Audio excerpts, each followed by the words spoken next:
Hello everybody, how are you? I hope you are fine. Today we are gonna speak about the nouns, okay? How nouns in Italian are formed, that is to say the singular, the plural, the feminine and the masculine. First of all, you have to know that every Italian noun has a gender, okay? So they differ in a male and female gender.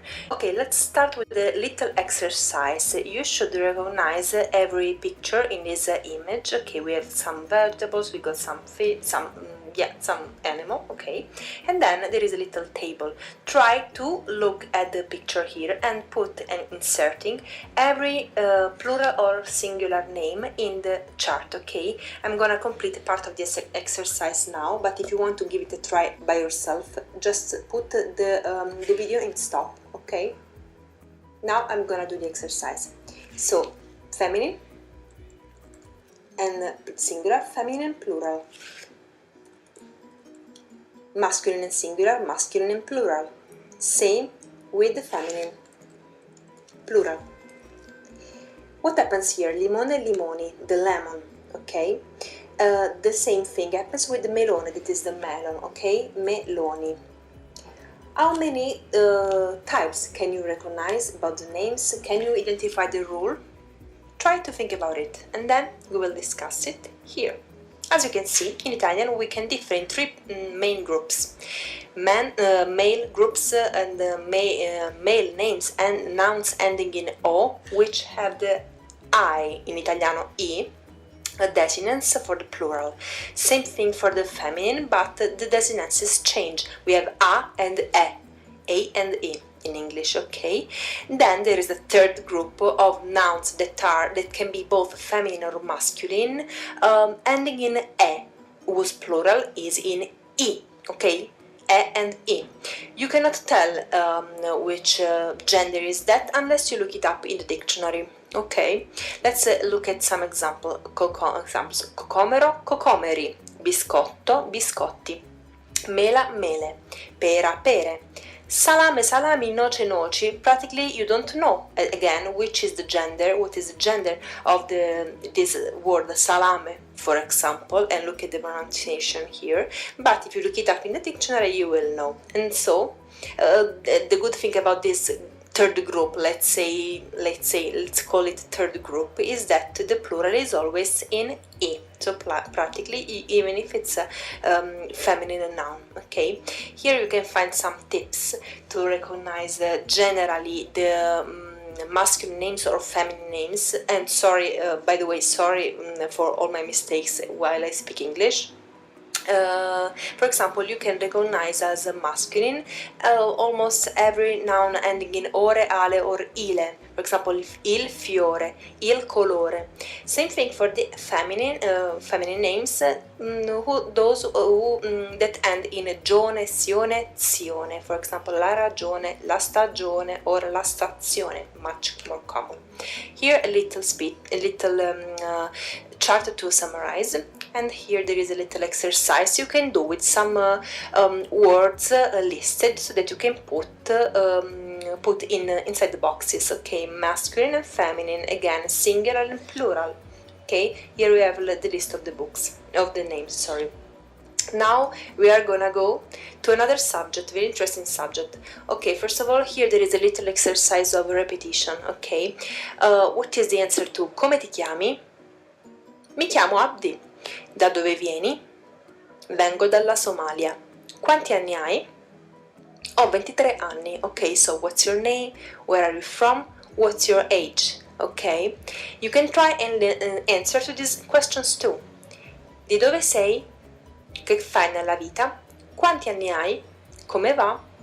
Okay, you can stop and take your own answers, but I will of course give you the solutions. So di dove sei? It would be sono francese. Che fai nella vita? The job, faccio il medico. Quanti anni hai? The age, ho 25 anni. Come va? Simply how are you doing? Okay. Here another little exercise about feminine, masculine, singular or plural, and a little specification. Also the adjectives behave like nouns, okay? And the particular thing about adjectives is that they have to go in harmony, completely in harmony with the noun, okay? But we're gonna see the adjectives later on. Okay, here are some examples. Then let's speak about the articles. Okay, I know that articles in Italian is one of the subjects that is more difficult for you because we have many of them. Okay, they differ in masculine and in feminine. Of course, each one has its proper singular and plural. You can find online every kind of exercise and every kind of theory page about the articles, but of course you can find it online practically whatever. I only tried here to summarize it a little bit. So practically we use il with every name that starts with a letter. Una consonante is a letter that is not a vowel, okay? Plural of il is i, okay? So you can take the same name, same noun, il cane, it becomes i cani. Okay, I'm gonna make it bigger a little bit. Okay, then we have L apostrophe that is used for nouns starting in a vowel. Okay, and gli is the plural. Okay, so for example l'aereo, gli aerei. And then there is the most annoying one. Okay, I'm speaking about lo. Okay, we use lo in, I must say, not in many cases in Italian, with words starting with s plus a letter. For example, lo scatto, lo studente, lo spazzolino. Okay, the toothbrush. Or starting with zeta, gn, pn, or ps. Okay, every noun using this article at the singular, if plural, uses gli. Okay, gli. Same thing about the feminine. Okay, it changes from yeah, of course, a singular form to the plural, la, le. Again, we find this L apostrophe, so practically the rule with the vowel nouns doesn't change. It doesn't matter if the noun is feminine or masculine, but if it starts with the vowel, it will be needed L apostrophe. But in this case, if it's feminine, we use le. If it was masculine, we would use gli. That is the only difference. Okay? Another exercise with the articles, you can pick one. Okay? Here you will have to fill the charts with all the particular nouns in the picture. Another one with the articles. Of course, if you're gonna do, if you ever gonna be interested in lessons, in private lessons with me, I can provide all kinds of material, that is to say videos, music, audios, audio tracks. Everything that helps you, that will help you understand and merge into the Italian language faster and in a better way, in maybe a fun way. Okay, allora I'm gonna list these words. You will have to recognize which sound is it. Okay, Campari is like in this sound or this. Genova, like this word or this.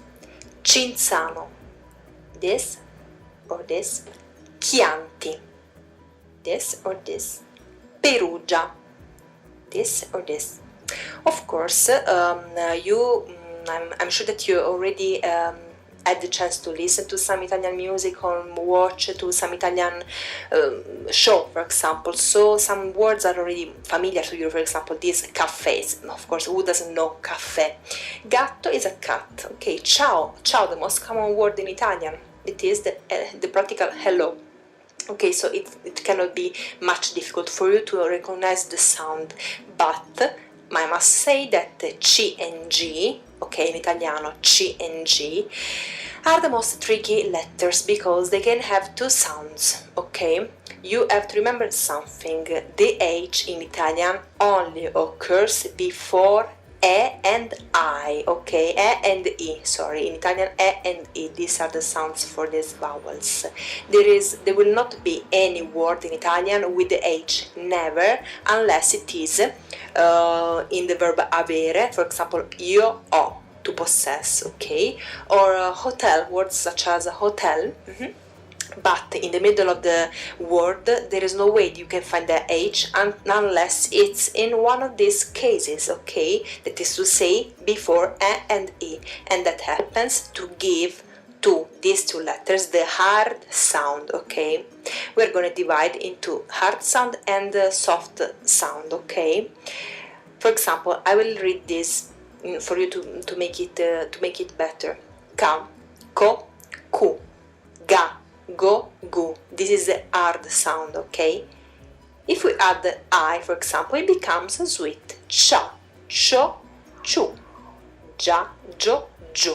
Okay, so one I can give the sweet sound to this couple of letters. If followed by vowels, ka, go, gu. If followed by ke or gi, practically we have the hardest sound, okay, like in English Kelly Gordon, okay, so practically the K sound is pretty similar to this, ke. When we have the sweet sound, if followed by vowels, okay, if the G or G are followed by vowels such as E or I, okay, in fact here you can see that, whenever the H is added, it becomes hard, okay, it becomes hard. I don't know what's happening here.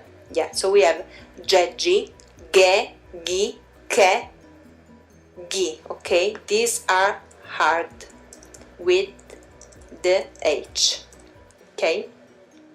We have a little chart here that can come in handy, okay. I will read this so for you to be more familiar with the sounds, okay? Cane, cocomero, cuore, gatto, gomma, gufo. And here we have the hard sounds, okay? If you are familiar with the spelling symbols, they are exactly K and G with these two slashes, okay?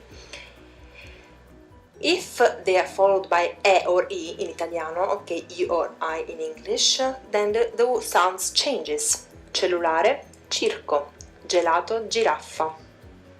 If they're followed by HE or HE, okay, che, chi, okay, or ge, gi, it becomes foche, chiave, spaghetti, ghiaccio. These are other sounds, for example, sh, sh, like sci, ascensore, okay? And again, this other sound, bottiglia. Last one, gn, ragno, castagne. Of course, it's impossible to be able to it's impossible to become familiar with all these sounds right away. So you will only need a little reading, but especially if you manage to have some book that is also audio tracks, that would be great, because while listening you can also read exactly what is written, okay, so we'll be more and more familiar with this kind of pronunciation. Here is a little exercise that you can do, complete with all the Italian words you know, trying to respect in the sounds, okay? Of course, in online there are lots of sources. I can also suggest you some websites, some links to videos, some more material, and I'm available for you to ask and to expose doubts, for example. And I will see you next time. Bye bye. Ciao ciao.